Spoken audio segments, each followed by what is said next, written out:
Hello hi नमस्कार जय Jagannath welcome to my channel Odisha authentic food recipe आशा करुँच आपने भल मुझे भल अच्छी आपड़ जब मो चैनल नुआ तेज सब्सक्राइब करने बेल आइकन को टैप करने लाइक शेयर कमेंट करा भूलें आज रेसिपी हूँ अटा काकेरा।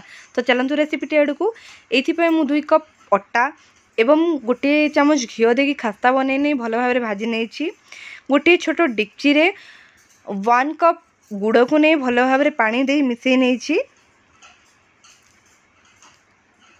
एवं गुड़ पानी भल भाव फुटी आसला परे भाजी रखि अटा को ऐड करवा।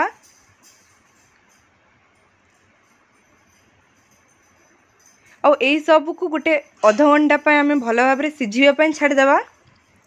परे गोटे कड़े नहीं कि नड़िया को कोरिकी रखिथिबा एवं ताकू चीनी देकी भल भाव भाजी नेबा। आगुरु गुजराती और पान मधुरी भल भाव गुंड करथिबा से सब को ऐड करिक भल भाव भाजी नेबा। देखंतु एटार नड़िया गुड़िक भल भाव भाजी सारी एवं ये गुड़ और अटा भी भल भाव मिसी सारी। परे गोटे कड़ाई गरम करके किछि तेल ऐड करवा। तेलटी भल भाव गरम हो सारा पर गढ़ा जा रखा जाइथिबा काकेरा को तेल रे पकईकी भल भाव छाणीबा।